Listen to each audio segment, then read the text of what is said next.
mind here, Eddie? He wondered why they turned the puck over in the offensive zone. He had to skate all the way back into his own zone there. But no, look, he's just trying to find a seam and know that, hey, I'm going to try to force it to him if he's open. Here is Ovechkin. Shoots. He scores! He scores! Number 895!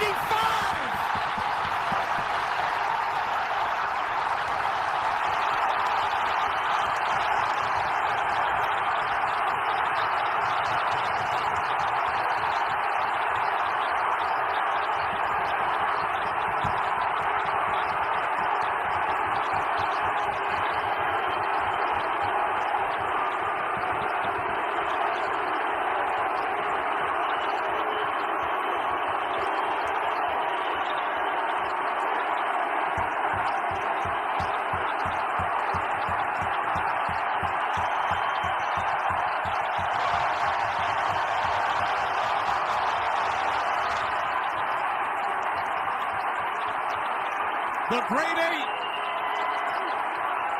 is the greatest goal scorer in National Hockey League history.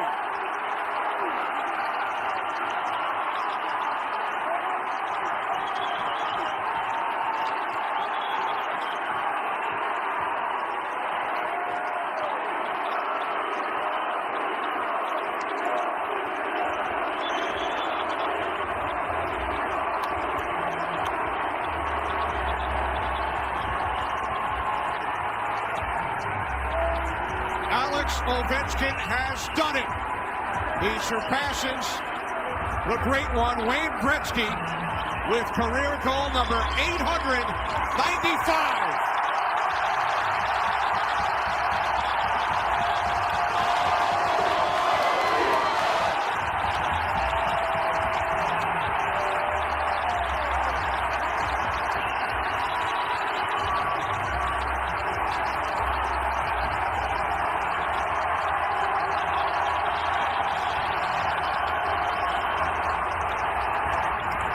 Not his most traditional power play goal, but the area of the ice that he scored it from. And as you mentioned, Kenny, giving the power play numbers on that area of the ice, and the acknowledgement with his teammates, the training staff, the equipment managers.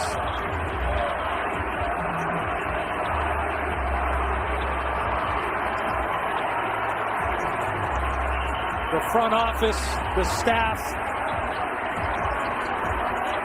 amazing, just absolutely amazing.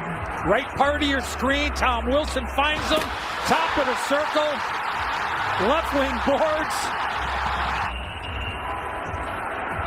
and hockey history. Gretz's office was behind the net. I don't think there's any doubt that we know where that man's office is on the ice. His mom, his wife, his kids. The great one. Now in second place for the first time since March of '94. Amazing. Washington Capitals captain Alex Ovechkin.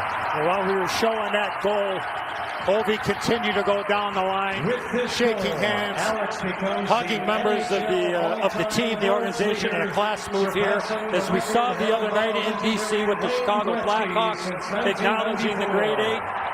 The Islanders do the same, acknowledging him. Patrick Roy, his staff, acknowledging Ovi with a round of applause, and the crowd here all on their feet. Cameras above. And the chance of OV on this historic day in the National Hockey League. It was worth the price of admission for many of these fans who did not have tickets a couple of days ago. At Alex's remarkable career. First time he has ever scored on his countryman, Ilya Sorokin, in 4 games. He's surpassed expectations. He's lived up to the hype. Ovechkin saluting the crowd as video now plays on the scoreboard. High above center ice. Career highlights. Congrats on the 400 goal. Congratulations. Congrats on the great achievement. And I'm sure you're going to get to 500, maybe even 600. Michael both down. Theodore digging in to play it. Log jam along the near board. Hartman and a working loose out in front. Hill with a good stick to knock it away. Zuccarello on the wall. Out high. Faber, a wrist shot blocked. 5 seconds. Faber another chance. That's blocked on the far wall by Howden. The puck to the near boards, and that's it. And the Golden Knights win the series in 6.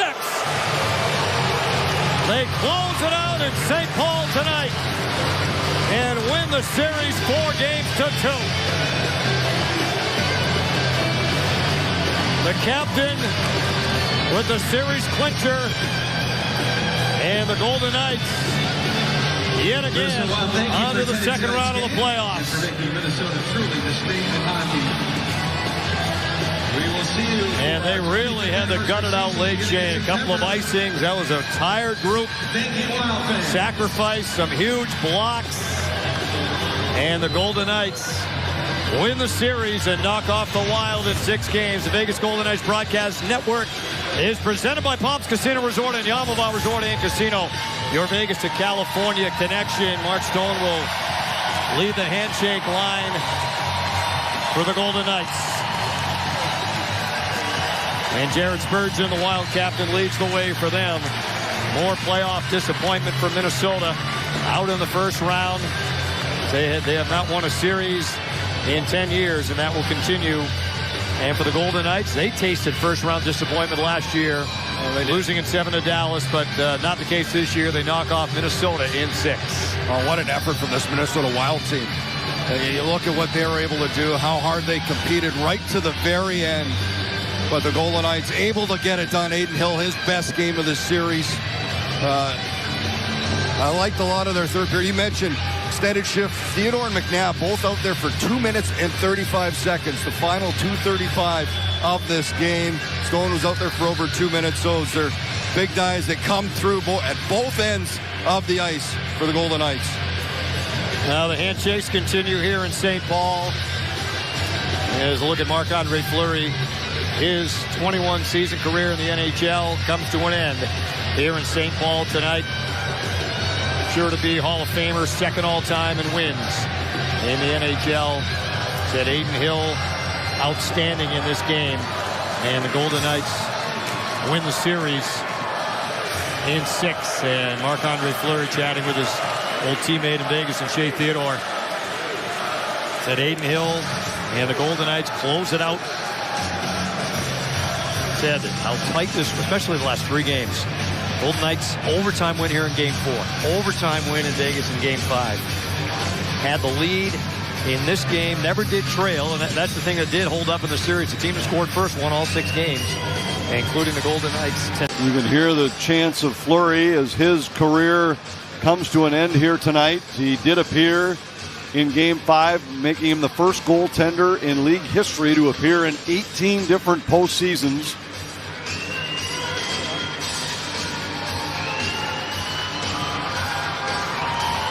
But a Wild team whose theme this season was that they never quit. And tonight, just another example. Down 3-1, less than 4 minutes to go, and cut it to 3-2. Had a handful of good looks. He kept it, and he's still on it. Forced it deep for Nyes. Nyes and Sergachev. Now for Tavares behind the net. Gets out in front, turns and shoots, and scores! Tavares is the one!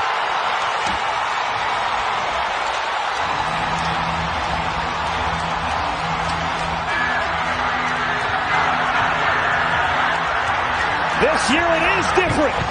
For the first time in 19 years, the Maple Leafs are moving on.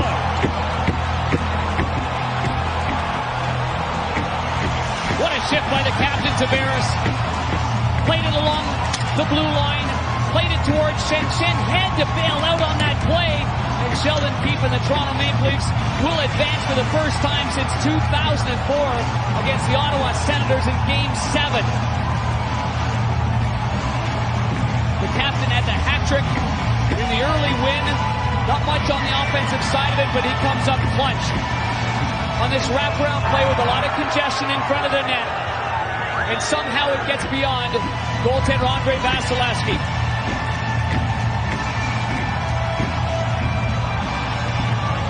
John Tavares scored a double overtime winner for the New York Islanders in 2016 to snap their franchise's. The fans rise here in Sunrise, Florida. Back to back for the Cats.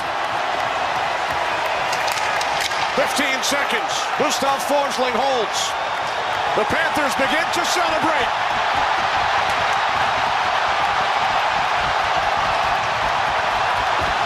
Panther perfection. The Florida Panthers win their second consecutive Stanley Cup.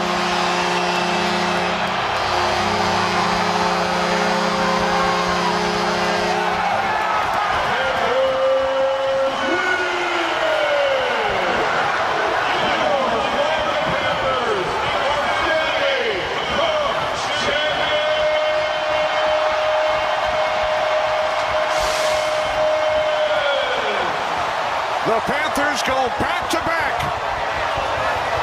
The Stanley Cup will remain here in South Florida.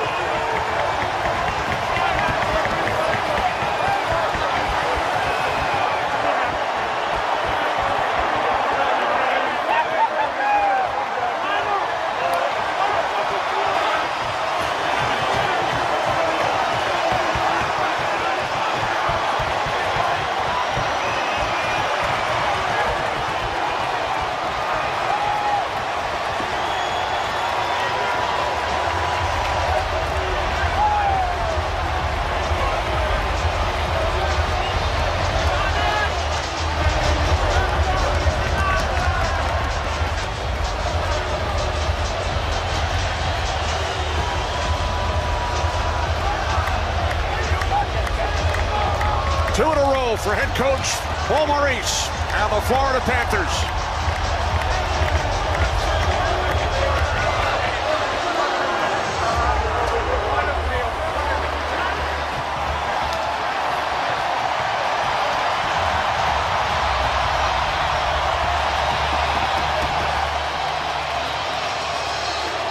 Maurice was looking down towards head coach Chris Knobloch. Remember, he asked Rod Brindamore if the coaches and the other staff members could stay out of the handshake lines in the last round.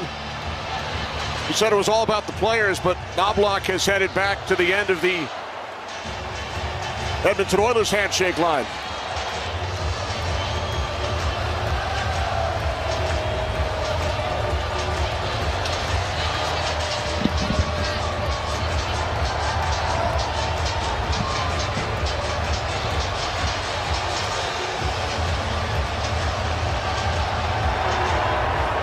And Evander Kane is not in that handshake line.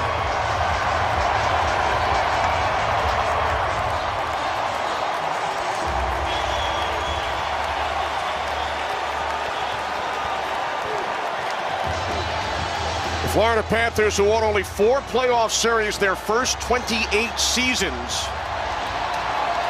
have now won 11 series the last 3 years, and Brad Marchand is a Stanley Cup champion for the second time, 14 years apart. He was hugging every member of the organization that is on the ice right now, and they're the two elder statesmen of this Stanley Cup final. Corey Perry, 40 years of age. Brad Marchand, 37 years of age.